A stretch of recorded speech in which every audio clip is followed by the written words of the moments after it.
ایک ہے نماز ہم پڑھ لیتے ہیں، آپ نے سارا پڑھ لیا، سارا تعدیل ارکان بھی کر لی،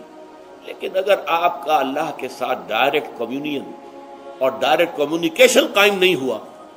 تو نماز، جس کو کہ کہا گیا کہ الصلاۃ معراج المومنین، جو قرب حضور کو حاصل ہوا معراج میں،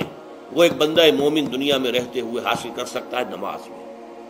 اگر اس کی روح جو ہے واقعتاً ہم کا نام ہو رہی ہو، الحمدللہ رب العالمین الرحمن الرحیم مالک یوم الدین اہدنا الصراط المستقیم ایاک نعبد و اگر ہم واقعتاً ایسے کہہ رہے ہوں کہ ہمیں احساس ہو کہ ہم اللہ کے حضور میں حاضر ہیں اور عرض کر رہے ہیں، سجدہ کریں تو حدیث میں آتا ہے کہ ایسے محسوس ہو کہ گویا کہ میں نے اپنا سر اللہ کے قدموں میں رکھ دیا ہے، یہ ہے نماز۔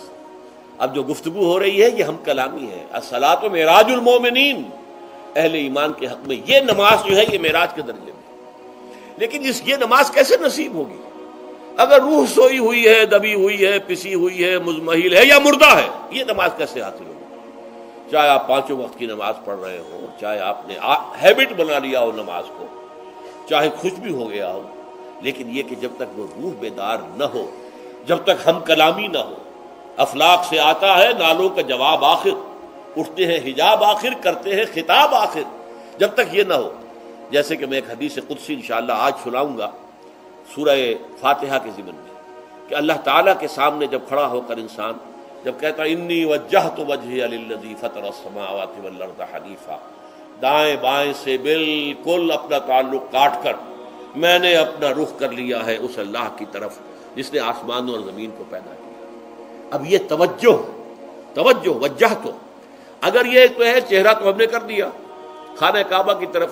اندر سے ہماری روح متوجہ نہیں ہوئی، وہ سوئی پڑی، اسے پتہ ہی کچھ نہیں کہ کیا ہو رہا ہے، تو اس صورت میں وہ کیا ہے؟ ظاہری بات تو پوری ہو گئی، نماز کا ثواب ہو جائے گا، فرض کی ادائیگی کا ثواب مل جائے گا، لیکن وہ اصل نماز تو حاصل نہیں ہوتی۔ یہ ہے وہ بات کہ وَإِذَا سَأَلَكَ عِبَادِي عَنِّي فَإِنِّي قَرِيبٌ، اے نبی جب میرے بندوں کی روحیں بیدار ہو جائیں، توانا ہو جائیں، حیات تازہ سے وہ ہم کنار ہو جائیں، اور پھر وہ میرے بارے میں پوچھیں، وہ میرا تقرب حاصل کرنا چاہتے ہیں، تو آپ سے پوچھیں تو کہیے میں قریب ہی ہوں۔ اجیب دعوت الداع اذا دعان، یہ ہے وہ دعا،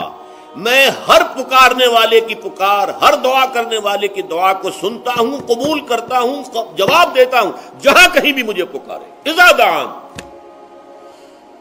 اس میں در حقیقت وہ مفہوم آ گیا ہے there and then wherever،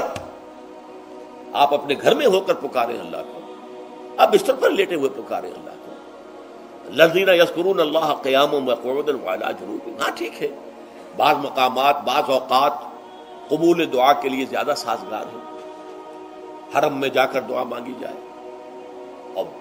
منا میں، عرفات میں خاص طور پر، جبل رحمت پر خاص طور پر، ملتزم جو ہے کعبے کا اس پر خاص طور پر، وہ ایام بھی ہے خاص، لیکن یہ نہیں ہے کہ بقیہ دنوں میں آپ کے اور اللہ کے درمیان کو بڑا فاصلہ ہے۔ یہ سارا دنیا میں مشرکانہ نظاموں نے تصور پیدا کیا، اللہ تو دور ہے، دور ہے، دور ہے، دور ہے، پاک ہے، پاک ہے، پاک، تم ناپاک ہو، ناپاک ہو، ناپاک ہو، اور تم تو بڑی پستی میں پڑے ہو، تم اللہ سے براہ راست ہم کلام نہیں ہو سکتے۔ کوئی درمیانی چاہیے، کوئی لنکس چاہیے،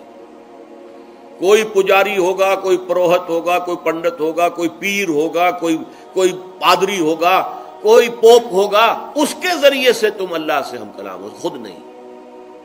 اور جب ذریعے بیچ میں آ گئے تو ان کی مٹھی گرم کرو، ان کی چاپلوسی کرو، ان کو بھی جو ہے چادریں چڑھاؤ، ان کو نذرانے پیش کرو۔ یہ ہے بدترین ایکسپلائٹیشن جو مذہب کے ذریعے سے نوع انسانی کی ہوئی ہے۔ یہ دو ایکسپلائٹیشن دنیا میں ہوئی ہے تاریخ انسانی میں، ایک بادشاہوں کی طرف سے، خراج دو ہمیں، محنت تم کرو گے کھیت میں، آدھا حصہ ہمارے پاس آئے گا، ہم عیش کریں گے، ہم سٹینڈنگ آرمیز رکھیں گے تاکہ ذرا تم بغاوت کرو تو تمہارا سر کچل دیا جائے۔ یہ ایکسپلائٹیشن بدترین، مانگنے والا گدا ہے، صدقہ مانگے یا خراج۔ دوسری طرف ہم بادشاہ ہیں، ہم چندر بنسی سورج بنسی خاندان ہیں، ہم راجپوت ہیں، حکومت کرنا ہمارا حق ہے۔ اور یہ پنڈت پروہت جو ہے وہ بھی کہیں گے کہ ٹھیک ہے، نصف لی و نصف لک وہذا قوم جاہلون، یہ عوام جو ہے ان کا خون چوسو، ہمیں یہ نذرانے پیش کریں، بتوں کو آ کے چڑھاوے چڑھائیں اور تمہیں خراج دیں اور ٹیکس دیں۔ They are to be exploited, exploit ہو رہا۔ اسلام نے آ کر دونوں کا خاتمہ کیا، کوئی ملوکیت نہیں۔ زکوٰۃ ہے تو غربا کے لیے، بادشاہ کے لیے نہیں ہے، یہ تو غربا کے لیے، لہذا کوئی ٹیکس نہیں۔ نمبر 2، اللہ سے ہم کلام ہونے کے لیے کسی دربان، کسی جو ہے پہرے دار کی مٹھی گرم کرنے کی ضرورت نہیں۔ جب چاہو ہم کلام ہو جاؤ، دل کے آئینے میں ہے تصویر یار، جب ذرا گردن جھکائی دیکھ لی۔ یہ تو تم ہماری طرف متوجہ نہیں ہوتے، ہم تو ہر وقت کہتے ہیں، ہر شب کو آخری لمحات جو ہیں، آخری جو گھنٹے ہیں رات کے، سمائے دنیا تک ہم نزول فرما لیتے ہیں تمہارے لیے، اور پکارنے والا پکارتا ہے، حل من مستغفر فاغفر اللہ، ہے کوئی استغفار کرنے والا کہ میں اسے بخش دوں؟ حل من سائل فاعطیہ، ہے کوئی مانگنے والا کہ میں اسے عطا کروں؟ تم ہی سوئے رہتے ہو، الٹا غفیر رہتے ہو، تمہیں ہماری طرف توجہ نہیں ہے۔ اگر ہماری طرف متوجہ ہو جاؤ تو جیسے کہ اقبال نے کہا کہ میرے لیے یہ دربان جو ہے، پیران کلیسا کو کلیسا سے اٹھا دو،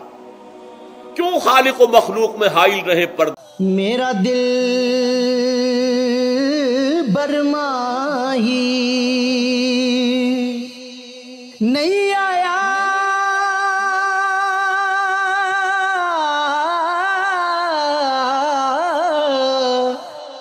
میرا دل برماہی، ایویں بولنا جھوٹے آقا، تو جھوٹا